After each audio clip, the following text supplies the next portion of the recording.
3. 발달장애인의 금전관리 지원과 소득 보장.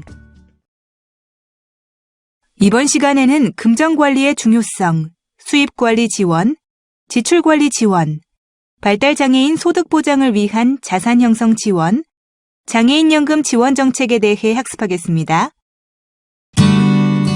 1. 금전관리의 중요성. 발달장애 성인이 사회 구성원의 일원으로 원활하게 살아가기 위해서는 돈을 사용하고 관리하는 기술을 배우는 것이 필요합니다. 발달장애 성인은 자신의 금전을 관리함에 있어서 여러 가지 어려움을 겪는데요. 돈의 개념과 가치에 대하여 잘 알기 어렵고 돈을 사용함에 있어 이를 지출 관리하는 것이 어려우며 돈을 사용하는 과정에서 겪는 피해들에 대하여 충분히 대처하는 것이 어렵습니다.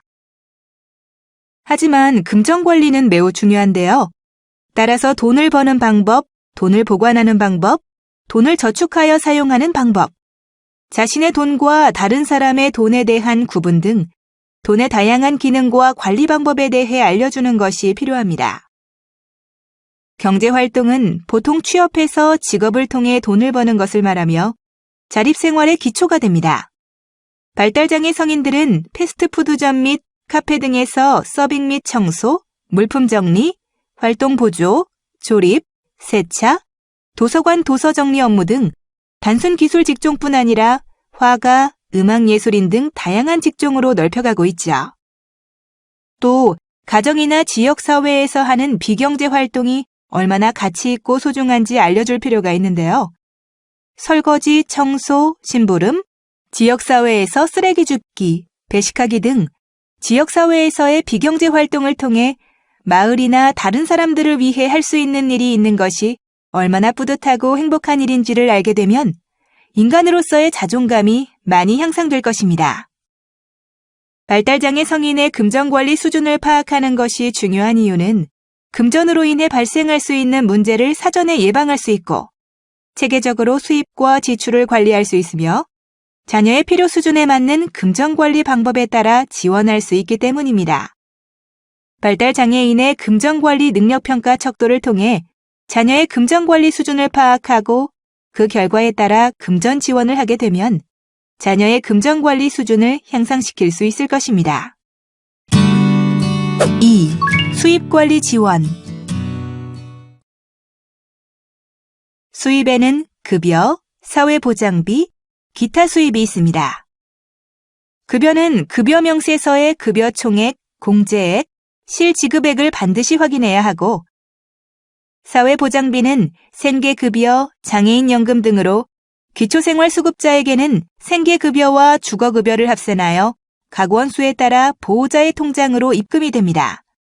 자녀가 독립세대로 분리되어 있어도 장애자녀 또는 보호자에게 지급되며 장애자녀를 위해 쓸 돈을 구분하여 자녀 통장에 입금하여 당사자가 급여와 함께 직접 관리할 수 있도록 해야 합니다.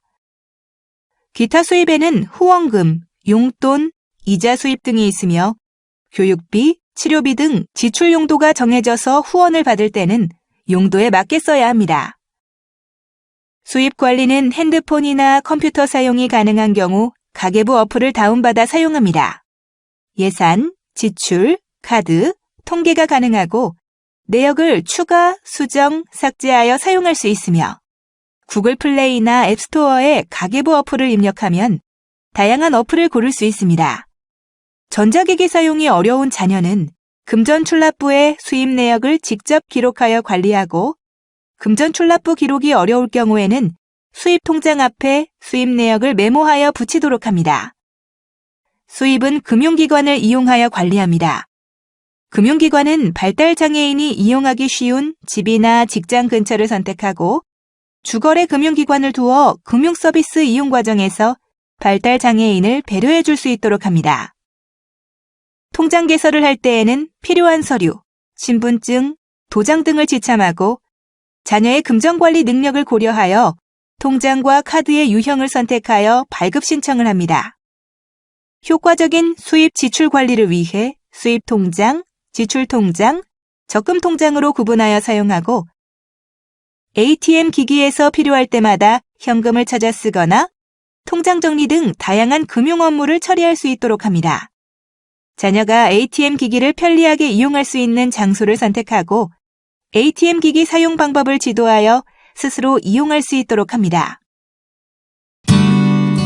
3. 지출관리 지원. 이번에는 현금 사용 지도에 대해 알아보겠습니다. 체크카드를 사용하는 것이 계산의 편의나 분실 위험을 방지할 수 있다는 장점은 있지만 은행 계좌 속의 돈은 발달장애 성인의 경우 수시로 확인하는 데 불편함이 있어 금전에 대한 관리 수준을 향상시키는 데 한계가 있습니다. 일상생활에서 체크카드 등을 사용한 금전 사용이 일반적이라고 하더라도 금전 관리의 기초적인 능력을 키우기 위해서 현금 사용에 대한 지원이 필수적입니다. 체크카드를 사용하면 금전 관리의 편리성과 안전성을 확보할 수 있는데요. 체크카드 사용 후 알려오는 문자 내용을 자동으로 인식하여 가계부를 작성해주는 어플리케이션 등을 활용하여 보다 편리하게 발달장애 성인의 주별, 월별 지출을 관리할 수 있습니다.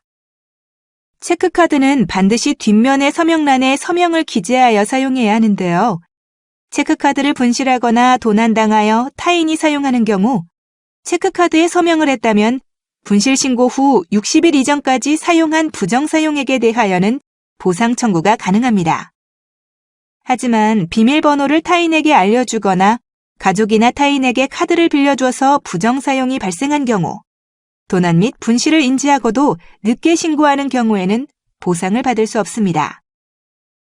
통장이나 체크카드를 타인에게 양도하는 것은 그 자체로도 범죄가 될 수 있으므로 발달장애 성인에게 주의를 주는 것이 반드시 필요합니다. 합리적인 소비를 위해서는 첫째, 자신의 소득을 고려해서 비용에 비해 만족이 큰 선택을 해야 합니다. 소득 수준이나 예산 범위를 넘지 않게 물건을 구입해야 하는 것이죠. 둘째로, 구매하고자 하는 상품, 서비스 정보를 사전에 충분히 수집해야 합니다. 같은 물건, 서비스라도 판매하는 곳에 따라 가격이 다르므로 꼭 가격을 비교합니다. 셋째, 선택 기준을 결정하고 상품을 비교 분석해야 합니다. 상품의 선택 기준에 맞는 상품을 고른 후 비교 분석하는 것이죠. 넷째로, 구매할 상품을 결정합니다. 상품의 선택 기준과 구매 가격에 적합한 상품을 선택하고 마지막으로 소비 결과를 반성합니다. 구매한 상품이 선택 기준에 부합한지, 적정한 가격과 품질인지, 예산 범위 내에서 구입했는지, 추후 상품 구매 시에 보완사항 등에 대한 평가가 이루어지도록 하는 것이죠. 지출 계획은 월 단위로 수립합니다. 지출에는 고정비와 비고정비가 있는데 가능한 고정적인 비용에 우선 지출할 수 있도록 지원하는 것이 필요합니다. 비고정적인 지출은 예산 범위 내에서 지출하도록 하고 지출 후에는 반드시 영수증을 챙길 수 있도록 지도합니다. 관리비 등 매월 고정적으로 발생하는 주거비, 통신비, 프로그램 이용료 등의 지출을 자동이체 등을 통해 우선적으로 지출할 수 있도록 하고 현재 자립생활을 하는 발달장애 성인이라면 후수라는 신탁을 이용하여 이러한 정기적인 지출을 신탁재산에서 바로 지출될 수 있도록 합니다. 4. 발달장애인 소득 보장을 위한 자산 형성 지원. 이번에는 발달장애인 자산 형성 지원에 대한 법률 및 정책을 확인해 보겠습니다. 국민기초생활보장법 제18조의 4. 자산 형성 지원에 따르면 보장기관은 수급자 및 차상위자가 자활에 필요한 자산을 형성할 수 있도록 재정적인 지원을 할 수 있고 보장기관은 수급자 및 차상위자가 자활에 필요한 자산을 형성하는 데 필요한 교육을 실시할 수 있다고 규정하고 있습니다. 국민기초생활보장법 시행령 제21조의 2. 자산 형성의 대상 등에 따르면 지원 대상자는 제21조의 3, 제1호에 따른 금융 업무를 하는 기관에 다음 각 호의 어느 하나, 즉 주택 구입비 또는 임대비, 본인 및 자녀의 고등교육비, 기술훈련비, 사업의 창업자금 및 운영자금, 그 밖에 보건복지부 장관이 고시하는 용도에 해당하는 용도로 저축을 해야 합니다.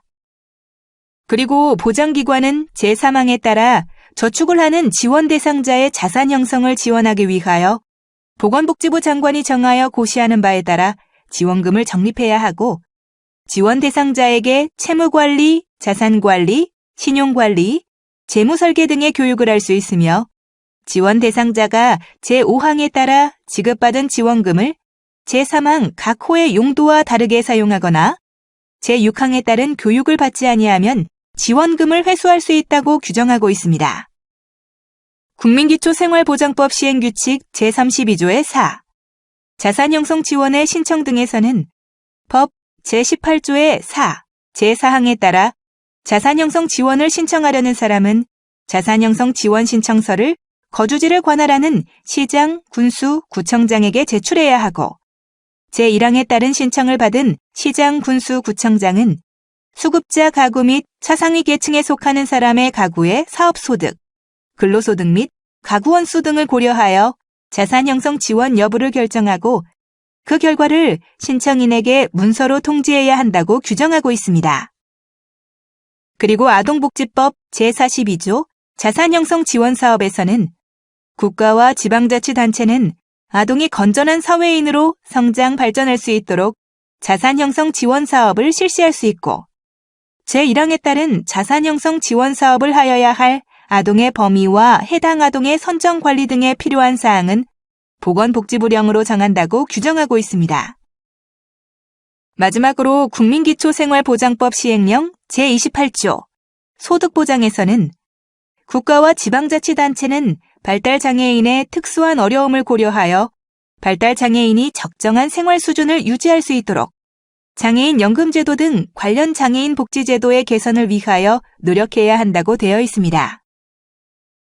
발달장애인의 자산 형성과 관련해서 경제적으로 어려운 발달장애인에게 자산 형성을 기대하기는 어렵지만 자산 형성 사업은 사업 참여자의 인지적 변화, 저축행위 변화, 자산 형성에 대한 태도 변화를 가져올 수 있습니다. 자산 형성 사업 참여자의 경우 의무감, 자아 존중감, 안전감, 신뢰, 미래에 대한 지향, 희망, 책임감, 시민적인 태도 향상을 가질 수 있다고 보고되고 있습니다. 발달장애인을 위한 자산 형성을 지원하는 상품에는 장애인 전용 연금보험이 있는데요. 가입 대상은 등록장애인이며 장애인 사망률 사용 및 낮은 사업비 부과로 동일한 보험료의 일반 연금에 비해 연금 수령액 수준을 10% 이상 높여 지불하고 있습니다. 장애인 생존 시에는 연금이 보장되며 보호자 사망 시에는 생활자금 보장이 될 수 있습니다. 전국 장애인 부모 연대 나눔 실천 특별위원회 1588-3303에 가입을 요청하면 상담 및 가입이 가능합니다. 그리고 시도에서 지원하는 자산 형성 사업 중 서울특별시 중증장애인 이룸통장 사업이 있습니다.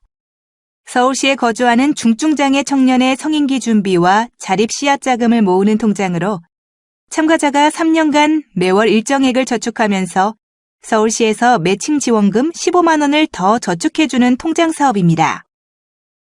보건복지부에서 지원하는 자산 형성 사업에는 희망키움 통장 1, 2010, 희망키움 통장 2, 2015, 내일키움 통장 2013, 디딤 씨앗 통장 2007이 있습니다.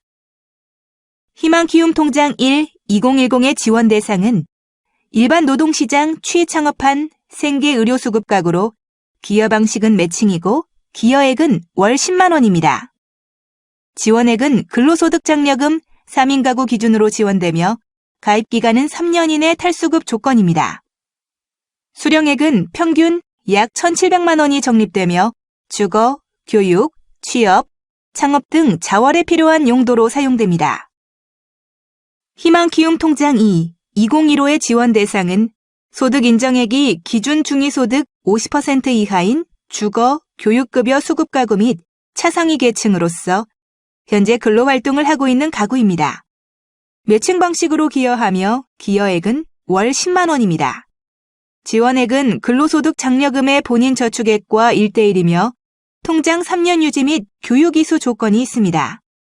수령액은 평균 720만 원이며 주택 구입, 고등교육비, 기술훈련비, 사업, 창업, 운영자금, 의료비 등으로 사용됩니다. 내일키움 통장 2013의 지원 대상은 자활근로사업단 참여자로 매칭 방식이며 월 5만 원, 10만 원, 20만 원을 기여합니다.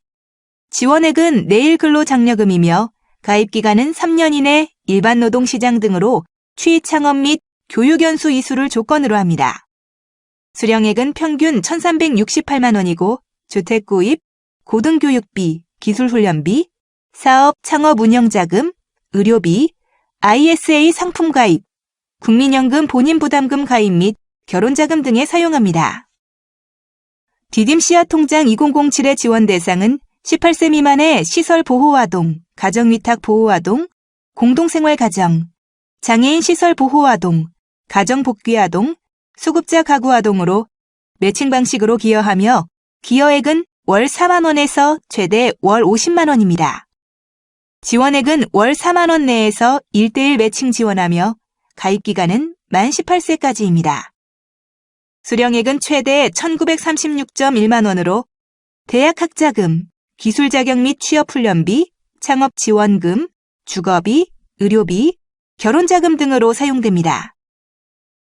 이외에 서울시에서 지원하는 자산형성 사업에는 희망플러스 통장, 꿈나래 통장, 희망 2배 청년통장 사업 등이 있습니다.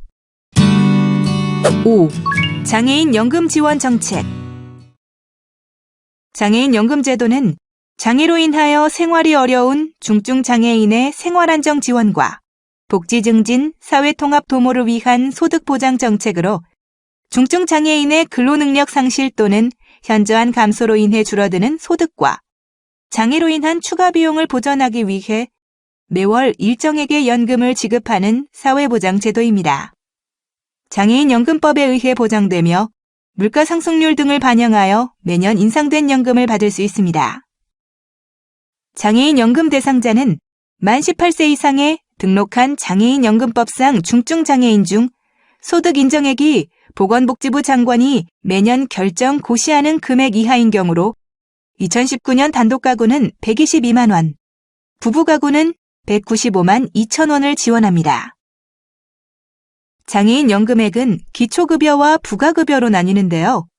기초급여는 근로능력의 상실 또는 현저한 감소로 인하여 줄어드는 소득을 보존해주기 위하여 지급하는 급여로 소득보장 성격의 연금이고, 부가급여는 장애로 인하여 추가로 드는 비용의 전부 또는 일부를 보존해주기 위하여 지급하는 급여로 추가 지출 비용 보전 성격의 연금입니다. 기초급여 급여액은 매년 상승하고 있는데요. 보건복지부 장관이 그 전년도 기초급여액에 대통령령으로 정하는 바에 따라 전국 소비자 물가 변동률을 반영하여 매년 고시합니다.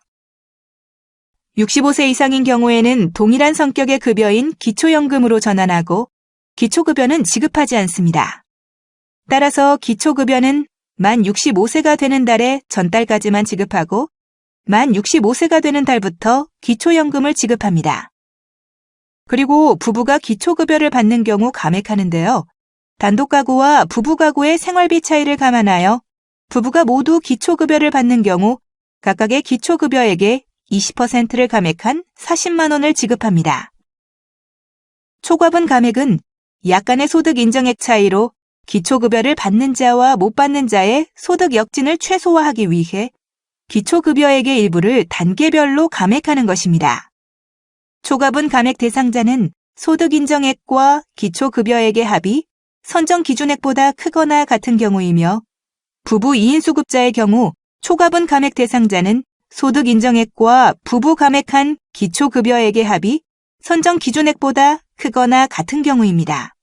이때에는 선정 기준액과 소득 인정액의 차액에 따라 2만 원 단위로 절상하여 지급합니다. 부가급여는 장애인 연금 수급자 중 국민기초생활보장수급자와 차상위 계층, 차상위 초과자에게 지급되는데요. 기초생활수급자, 보장시설수급자, 차상위 계층, 차상위 초과의 경우 지급받는 부가급여는 표와 같습니다. 장애인 연금의 기초급여는 소득 보전을 위한 것으로 기초연금과 동일한 성격을 가집니다. 65세 이상 장애인은 동일한 성격의 급여인 기초연금으로 전환하셔야 합니다. 장애인 연금 기초급여는 미지급되며 기초연금 지급이 됩니다. 장애인 연금은 읍면사무소, 또는 동주민센터에서 신청할 수 있는데요. 먼저 장애인연금을 신청하기 위해서는 본인이 신청할 때에는 신청자의 신분증과 통장사본이 필요하고 대리인이 신청할 때에는 대리인의 신분증과 장애인의 위임장, 그리고 장애인의 신분증이 필요합니다. 서류가 준비되면 면사무소 또는 동주민센터에 방문해서 사회보장급여 제공 신청서 및 소득재산신고서, 금융정보 제공 동의서 등을 작성합니다. 그러면 심사가 진행되는데요. 자산조사와 장애등급 재심사가 진행됩니다. 심사 결과는 연금 지급 대상자의 특별자치시, 특별자치도, 시군구에서 통지하고 심사에 통과한 경우에는 매월 20일 장애인연금이 지급됩니다. 장애인연금을 온라인으로 신청할 수도 있는데요. 보건복지부 장애인연금 사이트에서는 장애인연금 제도 소개, 등급심사, 대상자 확인, 연금액, 조회, 온라인 상담, 신청 안내 등을 확인할 수 있고 보건복지부 복지로 홈페이지를 통해서는 장애인연금을 신청할 수 있습니다. 오늘 학습의 주요 내용을 정리해 보겠습니다. 발달장애 성인의 금전관리는 중요합니다. 돈의 교환적 기능, 돈을 버는 방법, 자신의 돈과 다른 사람의 돈에 대한 구분, 돈을 저축하여 사용하는 방법, 돈을 보관하는 방법 등 돈의 다양한 기능과 관리 방법에 대해 알려주는 것이 필요합니다. 효과적인 수입 지출 관리를 위해 통장을 수입 통장, 지출 통장, 적금 통장으로 구분하여 사용하는 것이 좋습니다. 그리고 합리적인 소비를 하는 것이 필요한데요. 꼭 필요한 것과 그렇지 않은 것, 정기적으로 써야 할 것과 비정기적인 것과 같이 우선순위를 정하고 소비하는 자세가 필요합니다. 장애인연금은 만 18세 이상의 등록한 장애인연금법상 중증장애인 중 소득 인정액이 보건복지부 장관이 매년 결정 고시하는 금액 이하인 경우에 지원됩니다. 이것으로 학습을 마치겠습니다. 여러분 수고하셨습니다.